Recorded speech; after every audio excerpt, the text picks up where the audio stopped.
ജിത്തു എന്താ നോക്കുന്നേ? ആഹാ അതോ അത് പ്രിന്റിങ് വളരെ കൃത്യമായിട്ട് വരുന്നുണ്ടോ എന്നുള്ളത് നോക്കുക. ഇതെന്ന് പറഞ്ഞാലേ പ്രിന്റിങ്ങിന്റെ ഔട്ട്പുട്ടാണ്. അതായത് പ്രിന്റിങ് ഫൈനലായിട്ട് വൈൻഡായി വരുന്ന റോളാണ്. അപ്പോൾ ഇതിൽ എന്തെങ്കിലും വേസ്റ്റ് വരുന്നുണ്ടോ അല്ലെങ്കിൽ പ്രിന്റിങ് കറക്റ്റ് അല്ലേ പെർഫെക്റ്റ് അല്ലേ എന്നുള്ളത് ഇവിടെ നോക്കിക്കഴിഞ്ഞാലാണ് അത് മനസ്സിലാവുക. അപ്പോൾ അത് നോക്കിയിട്ട് എന്തെങ്കിലും ഇഷ്യൂസ് ഉണ്ടെങ്കിൽ ഉടൻ തന്നെ പോയിട്ട് അത് ക്ലിയർ ആണ്. കാരണം ഒരു മിനിറ്റിൽ തന്നെ 100ൽ കൂടുതൽ മീറ്റർ പ്രിന്റ് ചെയ്യാവുന്ന സ്പീഡിലാണ് ഇപ്പോൾ മെഷീൻ ഓടിക്കൊണ്ടിരിക്കുന്നത്. ഇത്രയും സ്പീഡിൽ ഓടിയിട്ടും എങ്ങനെ കാണാൻ കഴിയുന്നത്? അത് ഈ ഫീൽഡിൽ ജോലി ചെയ്യുമ്പോൾ ഒരു ദിവസം കൊണ്ടോ 2 ദിവസം കൊണ്ടോ വന്നു ചേരുന്ന ഒരു സംഭവമല്ല ഇത്.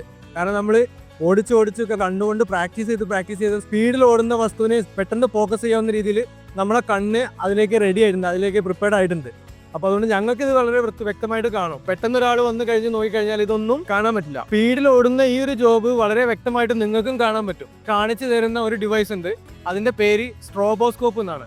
ഇത് ഒരു നിശ്ചിത സമയത്തിൽ ഇതിങ്ങനെ ഓരോ ഫ്ലാഷ് ലൈറ്റ് പോലെ ഫ്ലാഷ് അടിക്കുന്നുണ്ട്. ആ ഫ്ലാഷ് നമ്മൾ പ്രിന്റിലേക്ക് കണക്ട് ചെയ്തിട്ട് മെഷീൻ ഓടുന്ന സ്പീഡുമായിട്ട് ഈക്വൽ ചെയ്യുന്ന സമയത്ത് നമുക്ക് പ്രിന്റിങ് വളരെ ഒരു ഫോട്ടോ പോലെ ക്ലിയർ ആയിട്ട് ചെക്കായിട്ട് നിൽക്കുന്നതായിട്ട് കാണാം. അപ്പോൾ ഈ ലൈറ്റ് ഓഫ് ആക്കിയത് എന്തിനാന്ന് വെച്ചാലേ നമുക്ക് ഈ ലൈറ്റ് ഫ്ലാഷ് ലൈറ്റ് കൃത്യമായിട്ട് ആ പ്രിന്റിലേക്ക് വന്നെങ്കിൽ മാത്രമേ നമുക്കത് വ്യക്തമായിട്ട് കാണാൻ പറ്റുള്ളൂ. അത് ഇവിടെ സംഭവിക്കുന്നത് വേറൊന്നുമല്ല, മെഷീന്റെ സ്പീഡിനനുസരിച്ച് അതേ സ്പീഡിലേക്ക് നമ്മുടെ ഈ ഒരു സ്ട്രോബോസ്കോപ്പിന്റെ ലൈറ്റ് വരുമ്പോഴാണ് നമുക്കത് വളരെ സ്റ്റേബിൾ ആയിട്ട് ക്ലിയർ ആയിട്ട് കാണാം.